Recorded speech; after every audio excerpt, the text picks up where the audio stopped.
Y ideas que tienen las sociedades modernas que no son realmente importantes. Pensamientos como el machismo, que está está muy presente en las familias colombianas, que si el muchacho no tiene el cabello corto no es hombre, si no juega fútbol, si expresa sus emociones no es un varón. Esos pensamientos realmente no aportan nada a crear una familia, a tener una buena familia.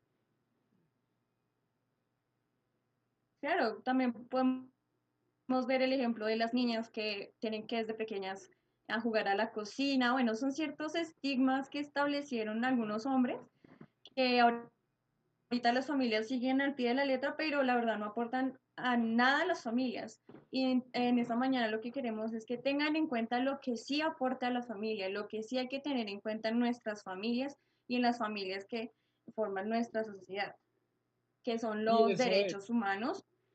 Ujú. los derechos humanos, porque aportan realmente, porque son un conjunto de reglas que buscan el bienestar psicológico, físico y espiritual de cada persona que está en la familia. Pero sabemos que esta situación actual ha sido compleja, ¿cierto?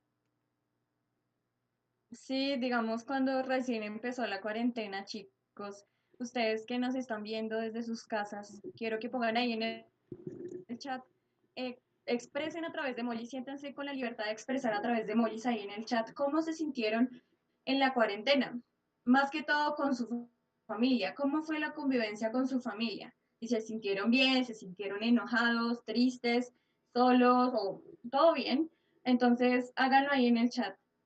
Y los entiendo, chicos, porque no ha sido fácil esta situación y si podemos ver, se han presentado muchísimos casos de violencia a estos derechos humanos, de violencia intrafamiliar, no solo física, sino que verbal, psicológica.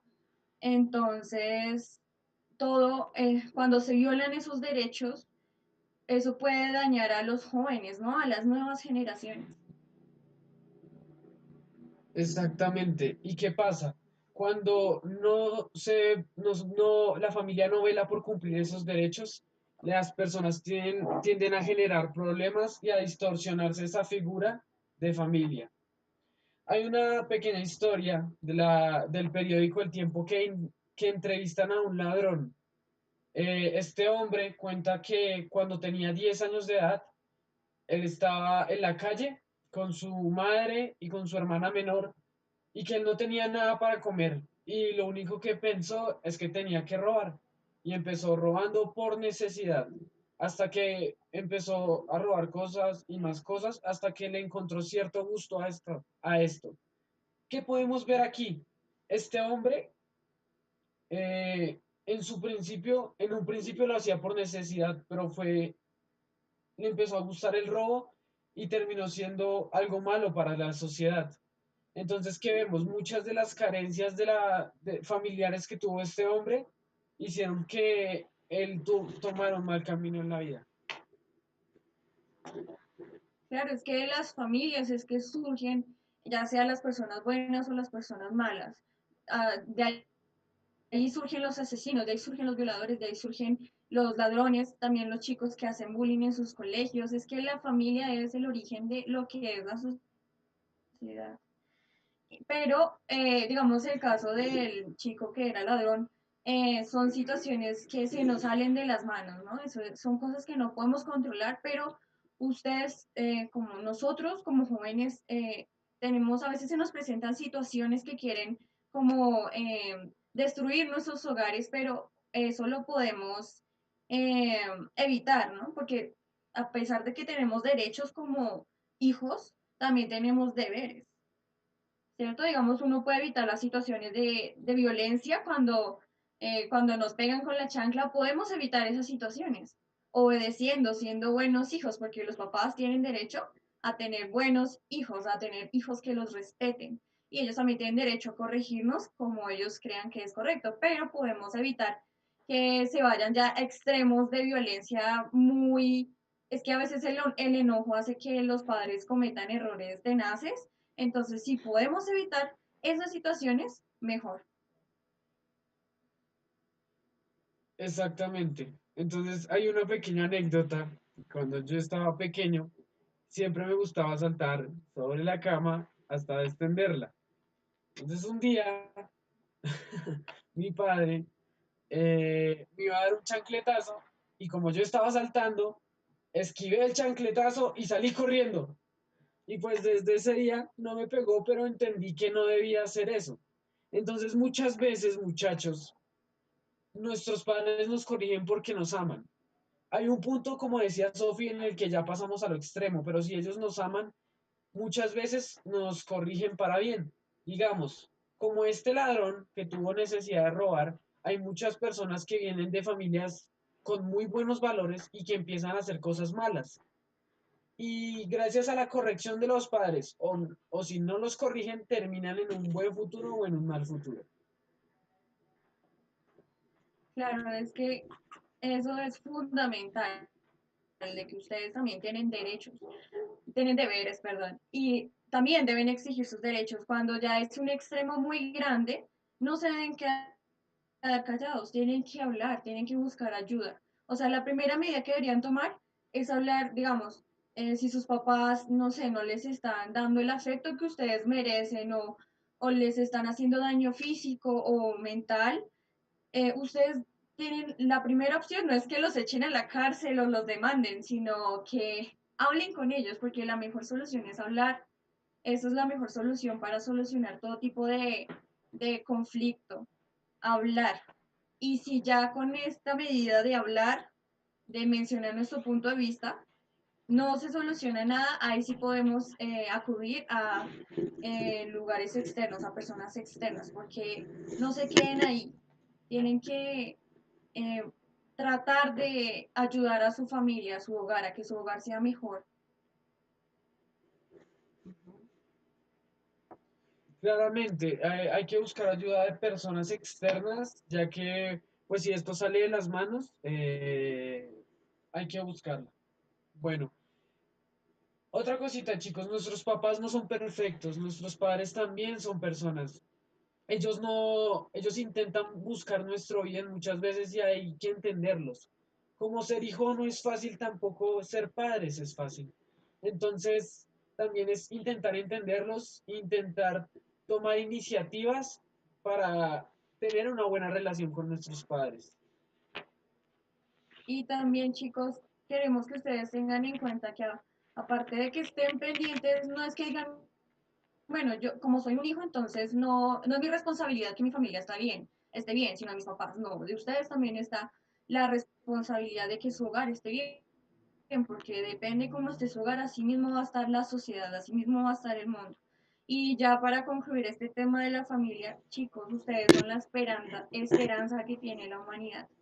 Ustedes son las generaciones que queremos que se levanten y cambien a las familias, que no vuelvan a repetir las mismas historias de que, bueno, si mi papá me pegaba cuando yo era pequeño y, bueno, me hizo mucho daño, o no tuve un papá, entonces yo voy a hacer lo mismo cuando tenga una familia, si es que la van a tener. No, chicos, lo que nosotros queremos es que ustedes rompan con esas cadenas generacionales y marquen la diferencia, porque si ustedes marcan la diferencia, imagínense en cómo va a estar de mejorada nuestra humanidad, porque ahorita, si nos ponemos a ver cómo está la situación ahorita, está en full decadencia, y más que todo por lo de la cuarentena, cuando recién empezó la cuarentena, las familias son las que más han sido afectadas, entonces está en sus manos y en la de nosotros de mejorar esta situación.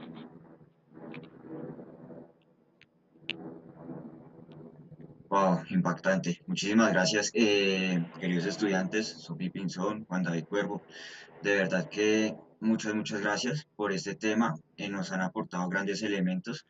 Qué rico poder ver la familia en este sentido, ¿no? Como una primera institución social, como la base primordial para que podamos hablar de una sociedad sana, con principios, con valores, una sociedad que contribuya y que aporte en sí unos a otros.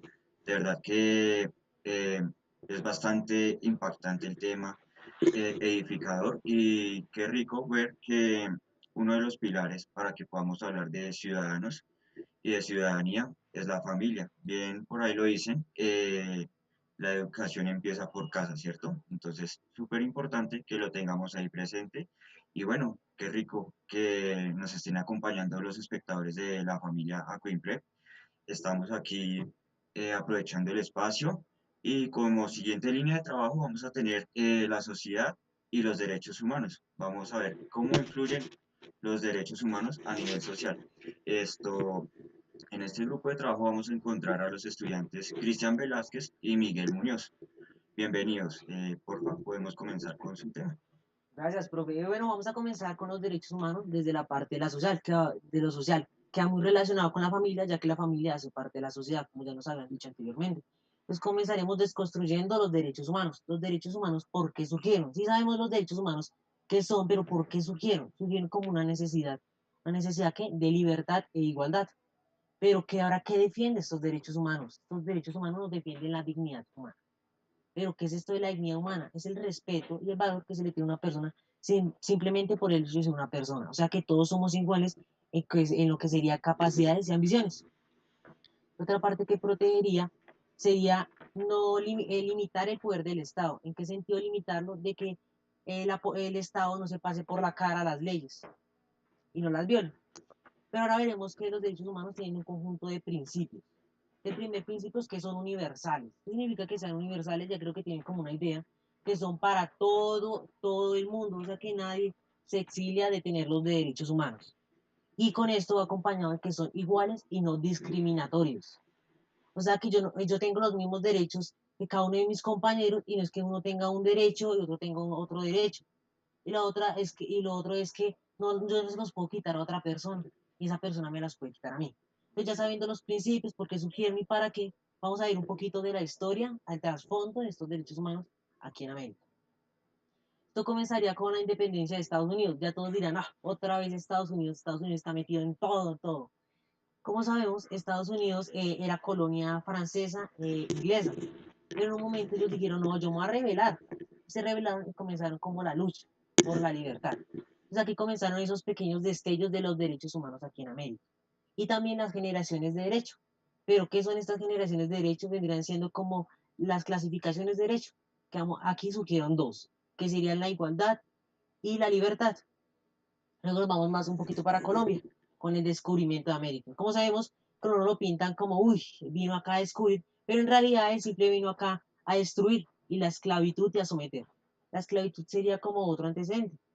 Porque le voy a poner este pequeño ejemplo. Digamos, si usted lo esclavizaran, ¿usted con qué soñara? Con la libertad, ¿cierto? Entonces, esa libertad sería un destello de los derechos humanos también acá. Cuando llegaron a América había muchísimos indígenas, pero por la esclavitud, el sometimiento, todos estos indígenas como que perecieron a un momento, como al punto de llegar a extinguirse. Entonces aquí entraría otra parte, otro antecedente histórico que vendría siendo la independencia de Cartagena. ¿Qué tiene que ver Cartagena acá? Tenemos que hablar de África porque en África estaba la comunidad afro. Y como se acabaron los indígenas aquí en esta parte para la esclavitud y la producción obrera, pues dijeron, no, pues traigamos algo más beneficiante que vendría siendo los afro. Y los trajeron de África aquí a Colombia. Pero en este momento ellos también se rebelaron y comenzaron una constante lucha por los derechos humanos, que en ese momento ellos no los conocían como derechos humanos, sino simplemente los veían como un conjunto de leyes o de privilegios que se le daban a la persona. Entonces ellos lo veían como su salida a ese sometimiento que ellos veían. Por eso es que ellos luchaban, porque ellos querían ser libres, querían tener una vida digna para ellos, ¿cierto? Ese sería el antecedente, la independencia de Cartagena. Entonces ahora veremos ya más al trasfondo de cómo la sociedad nos influye en nosotros, qué nos da de cierta manera. Porque en sí la sociedad a nosotros nos influye. ¿De qué manera? Porque si yo me agrupo con un grupo social malo, yo tengo esa ideología. Y si yo me uso con uno bueno, pues tengo la misma ideología. Entonces es lo que quiero decir. Entonces, en conclusión, todo lo que dije es que nosotros debemos darnos a respetar, a valorar, porque nosotros también somos seres humanos. Pero como somos iguales, no significa que tengamos que ser iguales a los demás. Me explico, yo creo que están confundidos. Yo soy igual al profesor o a todos mis compañeros en derechos, pero yo no tengo que ser igual a los demás. Porque entonces aquí me trae una crisis existencial, como yo soy igual a él, por eso es que se generan los conflictos sociales. Entonces ya veríamos un poco más a trasfondo con mi compañero Cristian. Dale, ya que tenemos la información que nos dio mi compañero Miguel, vamos a ver más lo que podríamos, que nos puede dar la sociedad y ya que tenemos como esa historia de los derechos humanos, por qué surgieron. Entonces les voy a aclarar algunos conceptos que van a ayudar a entender mucho mejor mi explicación y así no se sientan tan perdidos. Entonces, les voy a explicar qué es una sociedad. Una sociedad es el conjunto de personas que viven en comunidad y pues que comparten una misma cultura, una misma civilización y unas mismas ideas, que no todo el tiempo van a ser iguales, que pueden haber inconformidad unas con otras, pero pues para eso están los derechos humanos, para que haya una buena convivencia y se respeten esas ideologías, que no por ser diferentes va a haber una guerra, va a haber unos conflictos. Ya que sabemos que es una sociedad, vamos a ver qué influyen los derechos humanos en una sociedad. A ver, una sociedad tiene que vivir en comunión para que evitar esos problemas y así no va a ser una comunidad conflictiva. Entonces los derechos humanos es como de respetarme a mí por lo que yo soy una persona y pertenezco a tu comunidad. Ya que sabemos que influyen los derechos humanos tienen diversos subconjuntos o conjuntos. Uno de ellos podemos ver que es el sujeto de derecho. Como dije anterior, nosotros tenemos derechos. Sofía Pinzón también habló sobre esto. Entonces, como a nosotros se nos cumplen unos derechos, nosotros debemos cumplir unos derechos. Estos cumplimiento de derechos lo podemos llamar deberes hacia las demás personas, para que no solamente se cumplan a mí, sino yo también tengo que cumplir, dar ejemplo a las demás personas para que ellas también tengan una idea de que yo no solamente puedo exigir que me cumplan los derechos, sino también cumplir los deberes. Otro subconjunto sería la generación de las generaciones de derechos. Hay tres tipos de generaciones. Las voy a explicar muy rápido. La primera y la segunda, pues en la que me quiero basar es en la tercera. En la primera podemos ver que los derechos humanos se han venido acoplando a los diversos problemas de una sociedad o de una comunidad. Entonces, más o menos en el siglo XVIII a XIX, la mentalidad que se tenía era la libertad, como bien lo explicó mi compañero, pues con todo eso de la colonización, pues han habido problemas de esclavitud. Por eso es que ellos tenían la mentalidad de libertad, de porque yo no soy igual a los demás si yo también soy un humano, solamente porque soy de diferente color de piel, tengo una cultura diferente, tengo un pensamiento diferente, pero no, todos somos iguales, todos somos humanos y por lo tal, pues debe haber una igualdad, que sería el segundo tema. La igualdad es el pensamiento que yo no puedo ser superior a otra persona por mi estatus, por mi pensamiento, sino que todos somos iguales, que tenemos ideas diferentes, que no las podemos compartir, como ya lo dije al principio. Ahora sí venimos con la tercera, que es la solidaridad. La solidaridad, ¿qué tiene que ver en esto?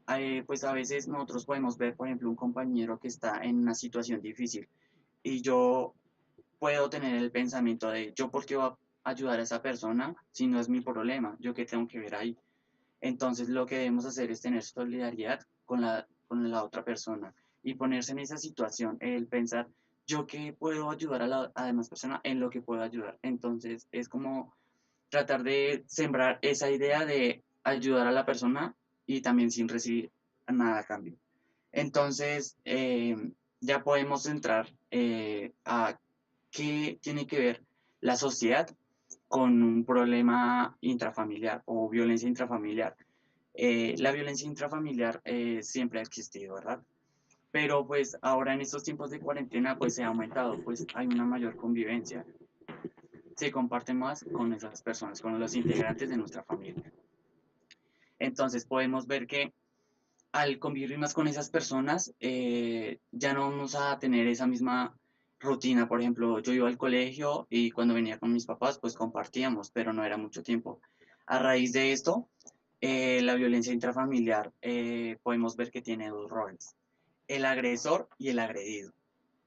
Entonces, podemos ver que estos roles se pueden transformar en cualquier integrante, pero pues les voy a poner el ejemplo de, digamos, tu papá eh, hace violencia intrafamiliar contra tu mamá. Entonces, hay dos tipos de agresión. Está la agresión física y la agresión psicológica. La agresión física, pues, no influye mucho, o bueno, sí influye, pero pues para mí, tiene un mayor peso la psicológica, porque es algo que va a permanecer en ti y que puede llegar a transmitirse a otras personas. Entonces, digamos, tu papá puede que viole los derechos de tu mamá, que pueda que le pegue, no sé si está pasando en sus casas, pueden compartirlo acá en el chat. Entonces, tu papá agrede a tu mamá física como psicológicamente. Tu mamá va a quedar con ese dolor, tu mamá va a quedar con esa mentalidad de ¿por qué me agredió yo? ¿Qué tenía que ver? Entonces el agresor busca es tener una autoridad, un pensamiento de yo puedo mandar sobre los otros, pero él no ha consultado con las demás personas para ver si su autoridad la está ejerciendo de buena manera. Entonces, la mamá ya tiene esa ideología, ese dolor, que yo debo desahogarme con alguien de mi familia. Entonces, pueden ver esa trascendencia que serían los hijos, pues es lo más cercano. Entonces, ella puede agredir también física y pues psicológicamente. Lo que va a pasar es que esto va a trascendentar y pues a generar esa ideología de yo debo desahogarme el dolor y todo lo que tengo en otra persona, pues así lo hicieron conmigo, ¿no? Entonces, digamos, la mamá agrede al hijo, tanto física como psicológicamente. Ustedes dirán, ¿usted para qué habla de esto si ya lo explicaron Sofía y Juan David? Pues lo que tiene que ver con la sociedad es que cualquier integrante, pero pues voy a poner el ejemplo de que el hijo es el último agredido.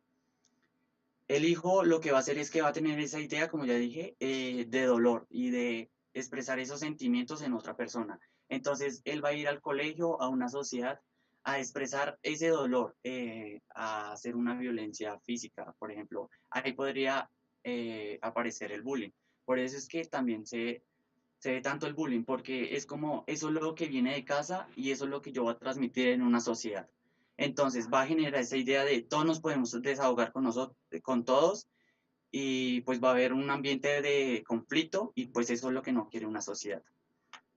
Entonces podemos concluir que sembremos esa idea en todos, que no porque yo tenga que desahogarme en las otras personas porque me hicieron algo, sino tratar de buscar el método de solucionar de la mejor manera con tu familia, no agrediendo ni física ni verbalmente ni física, pues porque lo podemos arreglar de una manera con una conversación sin problemas y pues tratando de que hayan esos roles, pero que cada uno cumpla su función y que cada uno esté de acuerdo con la función del otro, para así generar una buena convivencia entre nuestra familia. Ok, bueno, súper bien, súper interesante esta parte del análisis social que han hecho con relación a los derechos humanos. Pues en un primer punto nos comentaron acerca del contexto histórico, de los procesos históricos que llevaron a hablar hoy en día de la igualdad, la libertad y la fraternidad, ¿no? Pero bueno, también me llamó bastante la atención cómo podemos observar nuestra sociedad actualmente, hablando de sociedad colombiana, cómo somos seres diferentes, diversos, con cantidad de orígenes culturales, formas de pensamiento, hábitos, prácticas y costumbres, y que a la larga, pues esto sí o sí lo tenemos que afianzar para nuestro tejido social. ¿Cómo nos podemos conectar unos a otros sin tener que afectar la figura del otro? ¿Sí? También me causa mucho, o me llama mucho la atención la idea de cómo se toca el primer punto de la familia como institución social, institución base, para que podamos hablar de ciudadanos de bien, que podamos hablar de que es importante el ejercicio de la educación en la familia. Eh, Muchas gracias Miguel, muchas gracias Cristian por este espacio, por este tema que nos acaban de compartir. De paso aprovechar agradecimientos para la señora Marlene Alfonso, que nos está colaborando en la interpretación en el lenguaje de señas. Como tercer punto, tercer tema de conversación, tenemos a la parte de la psicología y los derechos humanos, a cargo de la estudiante Laura Urueña y Miguel Pardo. Listo, bienvenidos, pueden continuar con su tema. Muchas gracias, teacher Camilo. Buenos días. Bueno, para empezar hay que tener en cuenta roles fundamentales y conceptos básicos. La psicología como ciencia que estudia el comportamiento de infinidad de situaciones y contextos, mientras que si miramos la parte de los derechos, representa todo el conjunto normativo, protege el sujeto por el simple hecho de ser humano. Y aquí nace la pregunta, ¿qué relación tiene la psicología con los derechos humanos? Bueno, hay una cosa muy curiosa que nos impone la sociedad y nosotros también mismos generamos en el momento que nos dicen que una persona se va a dirigir a un psicólogo. Lo primero que se nos viene a la cabeza es que el psicólogo va a ser aquella persona que nos va a dar la respuesta o una solución a nuestros problemas. Va a ser la persona que nos va a decir, tienes que hacer esto, tienes que decirle a tal persona esto. Es totalmente erróneo. El psicólogo lo que hace es amortiguar el sufrimiento, ayudarte a sobrellevarlo. Eh, pero también quiero que mi compañero Miguel Pardo complemente, ¿quieres agregarle algo? ¿Qué opinas acerca de lo que he mencionado? Pues como decías, ¿no? El psicólogo es aquella persona que ayuda a que alguien, como sea más llevadero el problema, ¿no? Ayuda a amortiguarlo. Hablando de esto, voy a plantear una situación va a ser sobre la violencia doméstica sobre niños, ¿ok? Bueno, muchos niños expuestos a la violencia doméstica también son víctimas de abuso físico. Esto puede llevar a que, pues, que los chicos se vean temerosos o sean ansiosos. Eh, uno de los, también voy a hablar de los efectos que tiene a corto plazo y a largo plazo. Bueno, empecemos con los efectos a corto plazo. Efectos a corto plazo es que los niños pueden sentirse culpables de lo que está pasando, que el abuso es por culpa de ellos. Todo pasa es porque ellos se culpan, ¿sí? Otro es que también tiene dificultades académicas, le comienza a ir mal en el colegio y pues otra es dificultad para hacer amigos, ¿no? Se vuelven personas antisociales porque pues no hay buen ejemplo en la casa, además de constantes dolores de cabeza y estómago. Eh, Esto ocurre en los niños. Hay efectos diferentes en adolescentes. En adolescentes comienzan a actuar de manera negativa, comienzan a ser más igual antisocial y todo eso. Comienza a tener pelea familiar, comienza a obtener actitudes agresivas, comienzan a faltar a la escuela, involucrarse en comportamientos riesgosos y de comenzar a tener baja autoestima.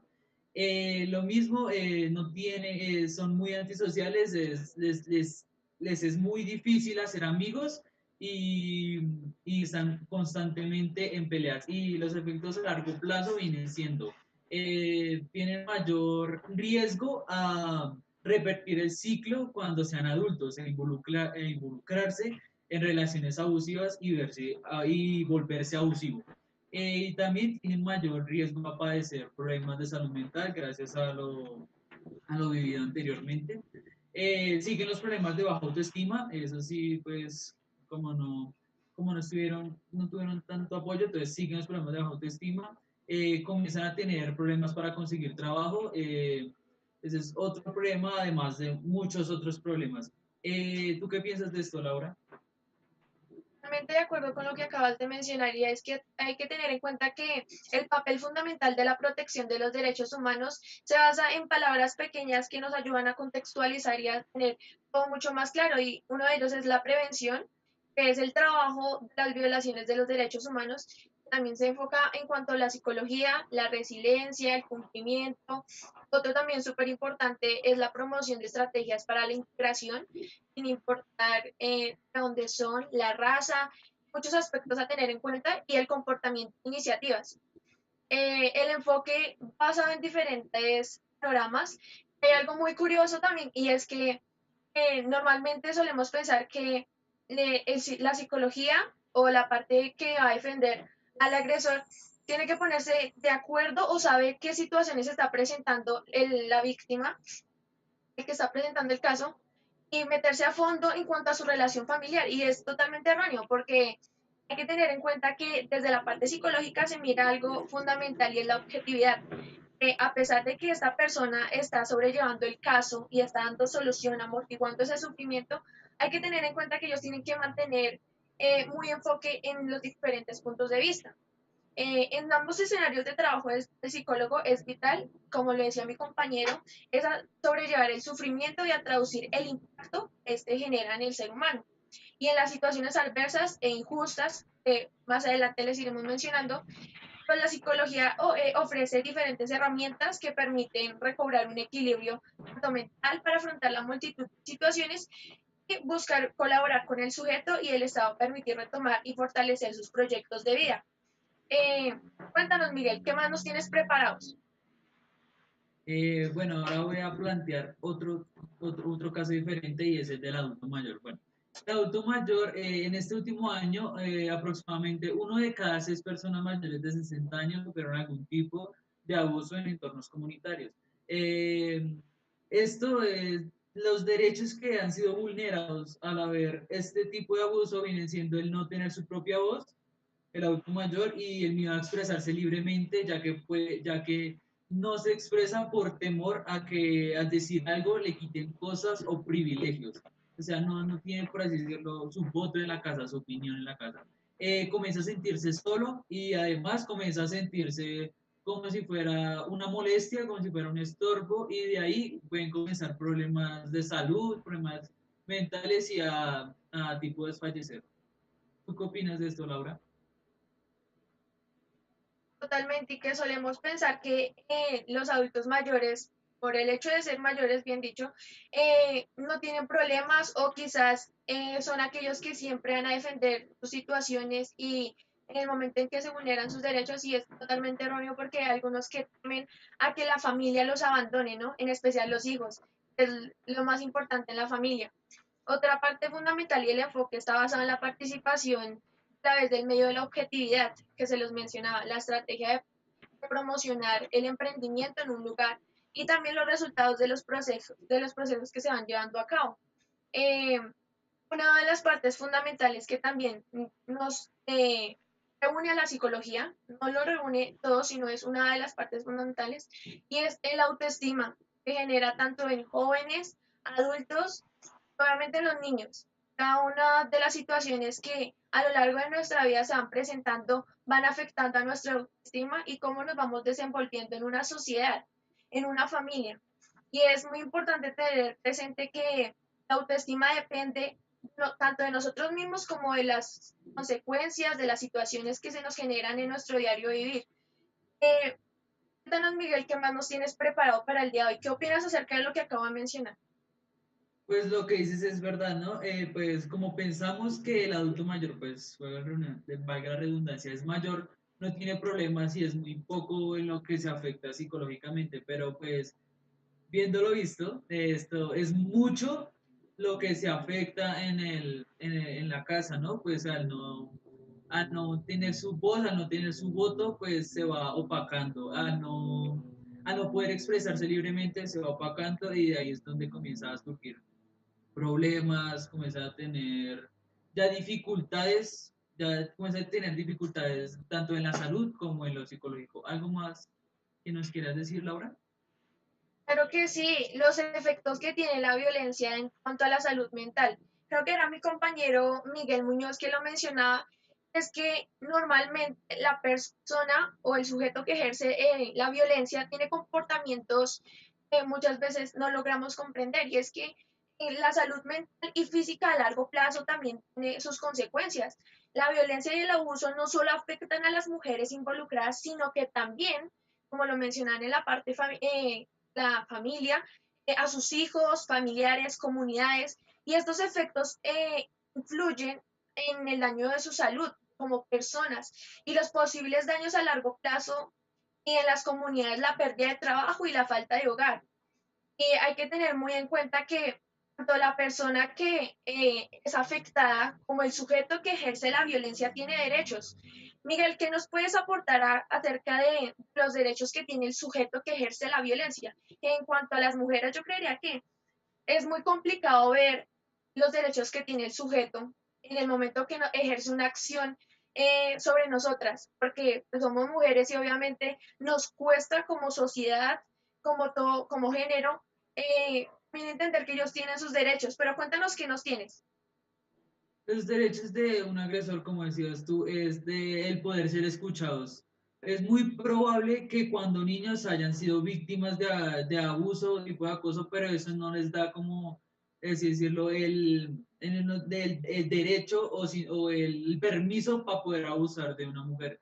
Ellos, el derecho es poder expresarse, ¿no? Ir a un psicólogo y dar el porqué y que el psicólogo lo ayude, pero pues no tiene por así decirlo, el permiso porque sufrió antes, entonces ahorita va a volver a hacer lo mismo, no tiene el derecho. ¿Qué opinas tú sobre esto, Laura? Totalmente de acuerdo y hay que tener algo súper en cuenta y es que en ambas partes no es justificable lo que se haga, tanto el sujeto que ejerce la violencia como la persona que fue afectada, porque hay que tener en cuenta el comportamiento de ambos antes y después de cada situación.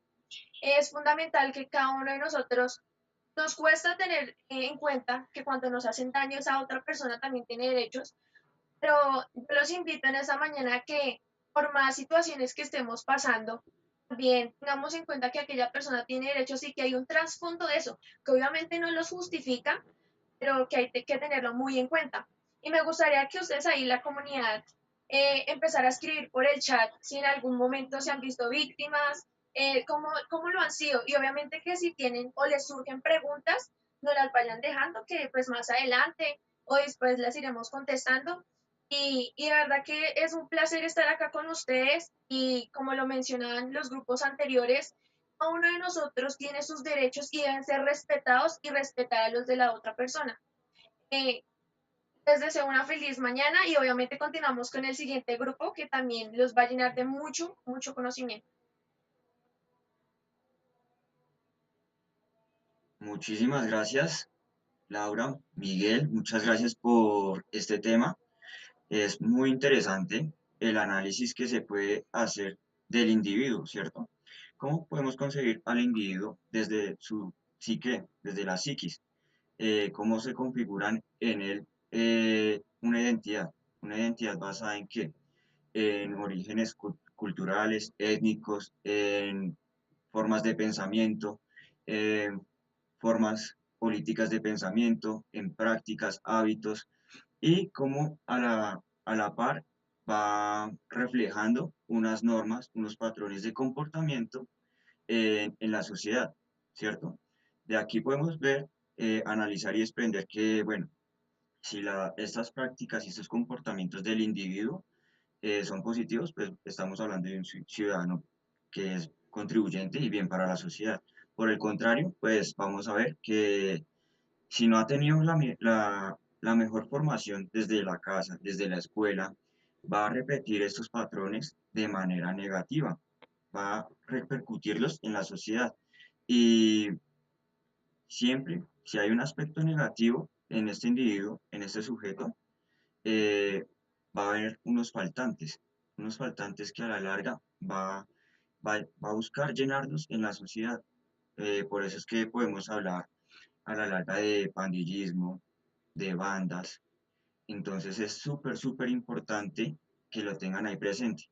Y otra cosa que tocaron ahí ustedes, no normalicemos, no legitimemos actos de violencia, ¿cierto? Si nos encontramos en escenarios de violencia, levantemos la mano, no lo pensemos dos veces, levantemos la mano, busquemos ayuda profesional y sea la situación que se presente de violencia, si es violencia directa, cultural, sistemática, si nos encontramos en un escenario de violencia intrafamiliar, no lo pensemos y busquemos ayuda profesional. De verdad, muchas gracias Laura, muchas gracias Miguel y damos continuidad con el tema de derechos humanos, pero ya con el enfoque de la parte doctrinal. En esta franja nos encontramos con la estudiante o las estudiantes, perdón, Estefanía Campos y Juanita Romero. Entonces, bienvenidas, el espacio es para ustedes. Muchas gracias, profe Camilo, y este bendiga. Y creo que tanto Juana, mi compañera, como cada uno de nosotros ha podido ver por medio de las noticias de que en estos tiempos de pandemia, en estos tiempos de cuarentena, en estos tiempos que nos hemos visto obligados a estar encerrados, por medio de las noticias hemos visto de que la violencia intrafamiliar ha crecido bastante. Gente asesinada por sus parejas, familias discutiendo, y en donde usualmente la mascarilla es como esa máscara que oculta la verdadera situación que pasa en cada uno de los hogares.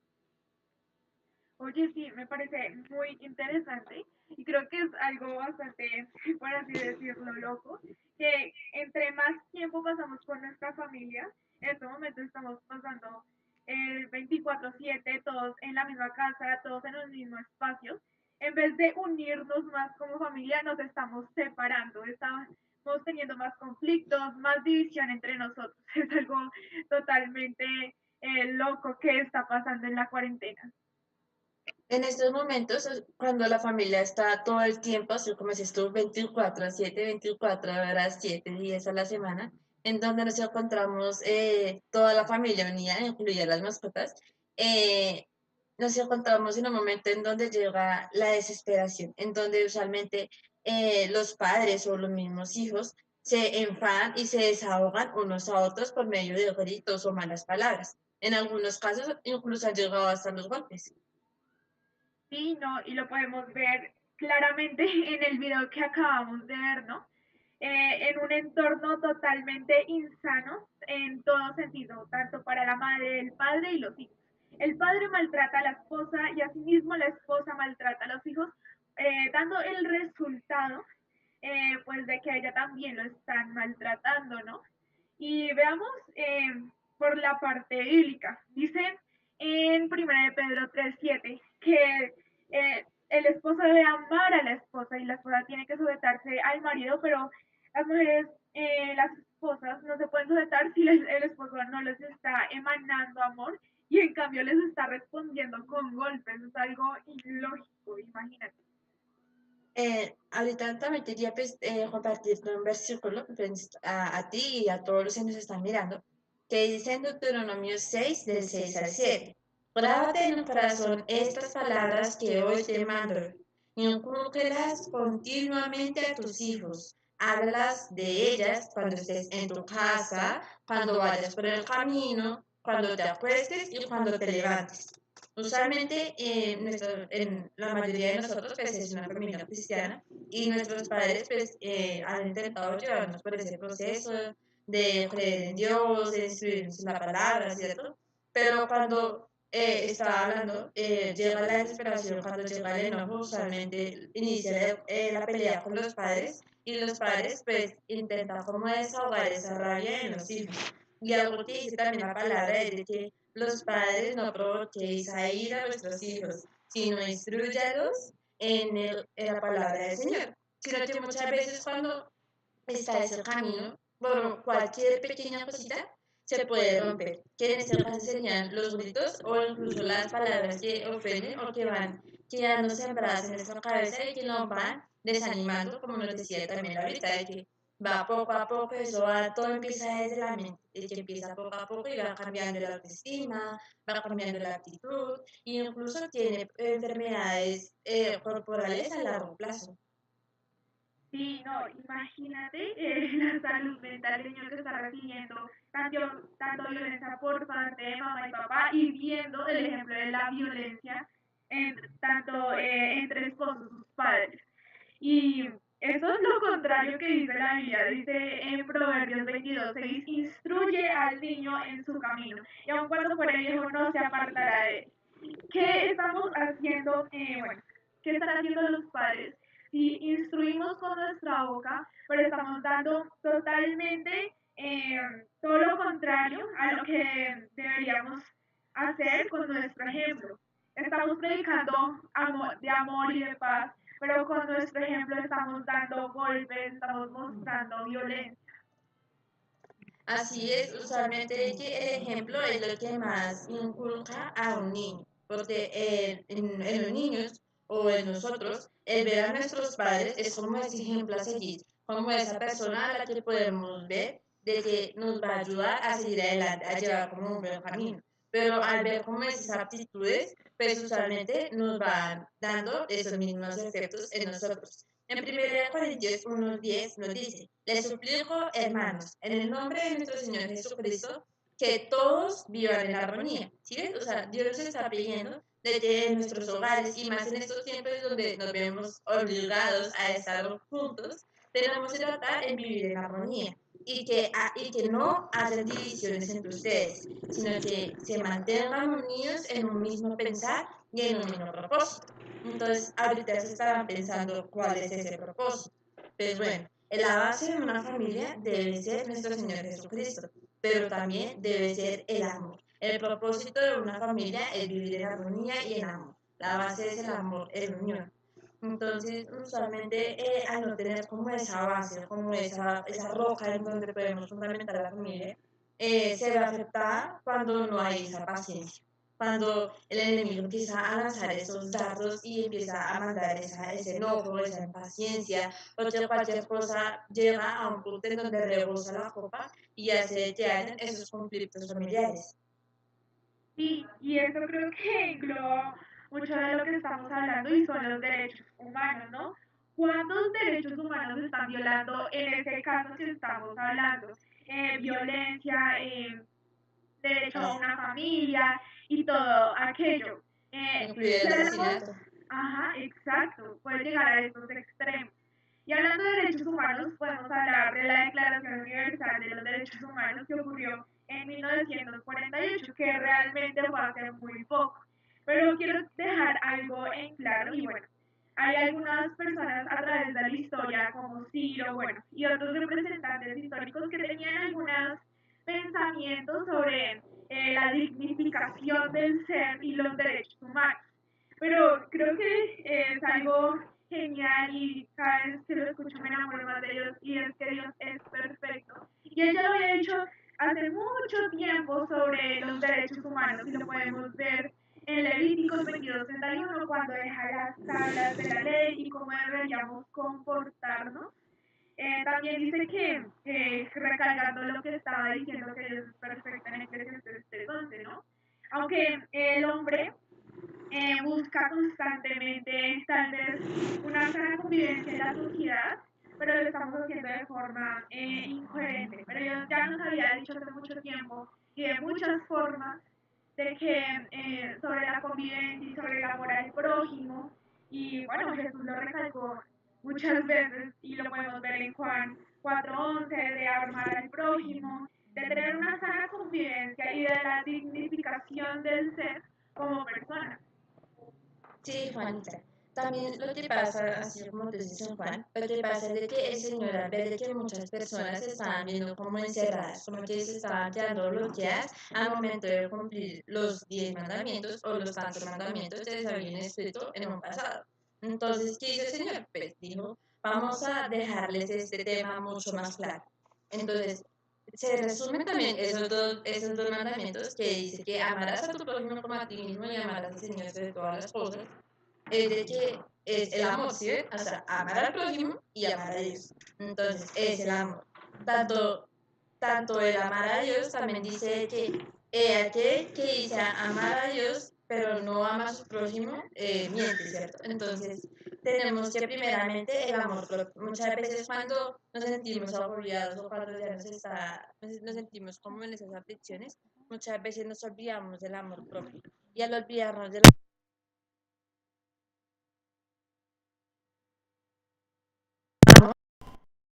como estos cambios de conducta que también nos va rompiendo la estabilidad con el Señor y que va trayendo incluso más problemas. Sí, y pensándolo de cierta manera, el hombre busca constantemente, y lo recalco, una vida digna, unos derechos humanos, que tengan cierta libertad, y como decía Miguel Muñoz, buscan la libertad. Pero quiero dejar recalcado que Dios en su palabra santa nos habla sobre todo lo que estamos hablando, ¿no? Sobre el amor al prójimo, sobre la dignificación y que somos importantes para Dios, porque somos personas y nosotros somos hijos de Dios. Así es. Cuando nosotros aceptamos a Cristo en nuestro corazón, lo que viene a pasar es de que reforma nuestra vida. El Señor cambia. El Señor es esa ola que nos lleva encima y que cambia todo nuestro ser y que nos va a llevar hacia un buen camino. Yo lo puedo decir por testimonio que es cuando mi familia aceptó a Cristo, fue restaurada. mis padres, antes de conocer a Cristo, ellos estaban en proceso de divorcio, entonces ya creo que ustedes se dan una idea de cómo estaba su relación. Habían peleas constantes, mi papá se la pasaba emborrachado, mi mamá era peleando y pues tal. Lo único que nos mantenía unidos era de que yo todavía estaba muy bebé como para dejarme sola. Y lo que pasó fue que llegó un punto en donde llegué a estar enferma total. O sea, me decían de que yo ahí me iba a morir, que no había cura, que iba a estar en coma y qué tal. Pero ahí llegó un familiar y dijo, ¿qué tal si oramos por la niña? Y yo sé que él va a orar de la niña, pero necesito que ustedes vayan a la iglesia. Entonces, al momento de que ese familiar orara por mí en la clínica, lo que pasó fue que mi papá, que estaba ahí conmigo, sintió como esa presencia. Él me dice de que sintió como un fuego, algo que lo quemaba y algo que no podía quitarse, algo que lo estaba inundando de pies a cabeza. Entonces, algo que podemos ver es de que en ese momento estaba el Espíritu Santo tocando su vida, estaba como el Señor luchando por su alma, luchando porque de que él estaba ahí y quería sacar de esa situación. Y fue así. Al rato después, yo salí de la clínica sin ninguna explicación lógica de los médicos estaban extrañados. Pero después de un tiempo, a mis padres se les olvidó por completo la promesa que habían hecho de ir a la iglesia. Y nuestro familiar fue insistente y dijo, recuerden que tienen que ir a la iglesia, recuerden que ustedes hicieron la promesa. Entonces mis padres se decidieron ahí y entonces ahí es cuando llega nuevamente el enemigo a tratar de destruir lo que el Señor ha estado montando. En tratar de generar problemas familiares, trata de generar las discusiones y trata de generar de que haya como esas interrupciones para que no podamos seguir el camino. Pero poco a poco mi familia fue recibiendo a Cristo, poco a poco fue ablandando su corazón y ahora podemos decir que somos una familia realmente cristiana y de que somos una familia unida, en que siempre tratamos de mirar los problemas y tratar de solucionarlos a tiempo, que es lo que muchas veces pasa, de que en las familias callan y no tratan de solucionar las cosas, de que muchas veces cuando nos sentimos en problemas, para uno de ustedes, lo que pasa es de que sienten de que están solos, de que sentimos de que estamos solos en esta situación, de que nadie nos entiende, de que nadie nos escucha, que mis padres no comprenden esta situación. Pero quiero dejarles claro de que no están solos, de que ustedes están acompañados por el Espíritu Santo y de que eh, él siempre está presente. A mí hace poco me hicieron una cirugía y puedo dar fe propia de que al yo llamar al Espíritu Santo pude sentir esa paz y esa tranquilidad y también esa compañía que me estuvo conmigo en todos estos momentos.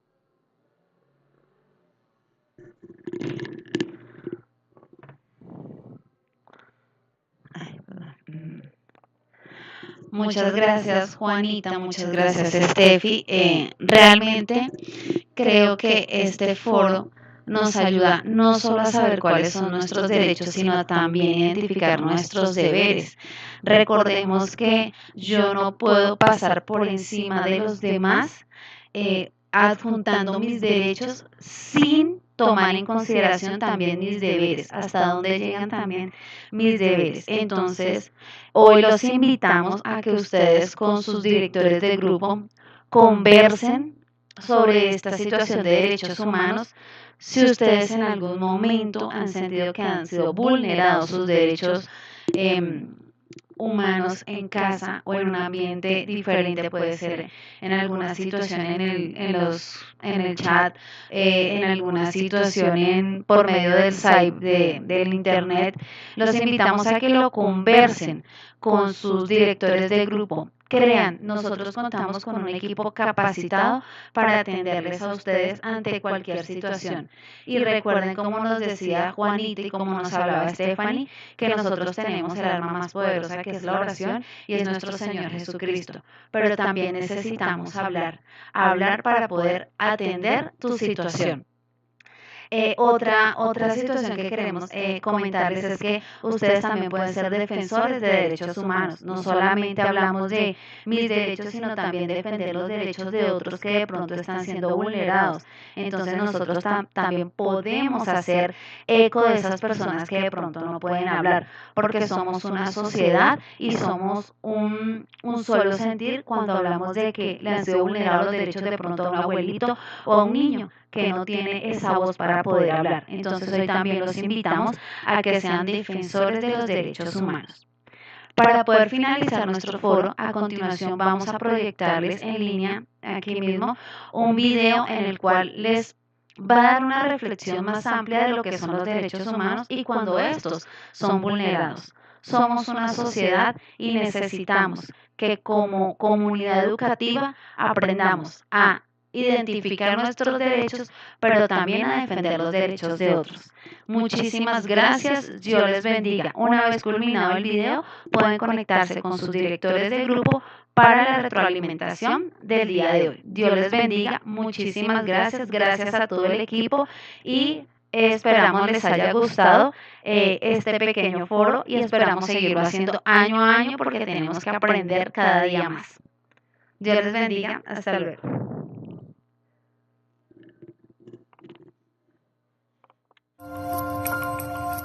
Te contaré una historia que podría ser tu historia o la mía. Él es Pablo. Vivía en un ambiente hostil. Lo corregían con golpes, gritos y era testigo del maltrato entre sus padres. En la escuela era distraído, no rendía académicamente y era castigado por sus maestros. Y él era violento con sus compañeros. Estos actos de violencia hacia los niños y niñas pueden limitar su capacidad de desarrollo cognitivo, que crezcan con miedo, desconfianza, baja autoestima e incremente el riesgo de abuso de alcohol y otras sustancias tóxicas. Pablo ahora es un joven, es inseguro, tiene vicios, no puede conservar un trabajo estable, le cuesta ser responsable, ha perdido a su familia por ser violento. Nuestro país y el mundo está llenos de Pablos.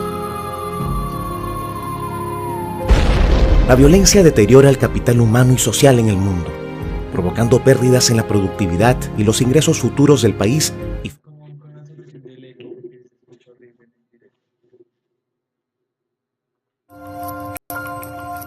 Te contaré una historia que podría ser tu historia o la mía. Él es Pablo. Vivía en un ambiente hostil. Lo corregían con golpes, gritos y era testigo del maltrato entre sus padres. En la escuela era distraído, no rendía académicamente y era castigado por sus maestros.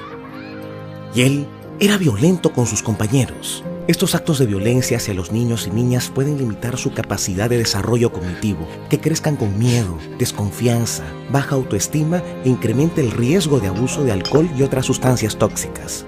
Pablo ahora es un joven, es inseguro, tiene vicios, no puede conservar un trabajo estable, le cuesta ser responsable, ha perdido a su familia por ser violento. Nuestro país y el mundo está llenos de Pablos. La violencia deteriora el capital humano y social en el mundo, provocando pérdidas en la productividad y los ingresos futuros del país y frenando el desarrollo económico. Esta es la versión de la historia que todos queremos contar. Pablo es respetado como niño. Ve el amor entre sus padres y se siente amado. No lo golpean, lo orientan. Esto hace que en la escuela se sienta más seguro, sea apreciado por sus compañeros y tenga mejores calificaciones. Educar sin castigar y humillar es posible. Necesitamos a todos para promover la educación con ternura. De joven será profesional, con muchas aspiraciones y metas. Tendrá un buen trabajo, una hermosa familia y amigos que lo estiman. Como Pablo existen muchos niños víctimas de violencia. Hagamos realidad la mejor versión de la historia. Tú y yo podemos ser parte del cambio en el país y el mundo.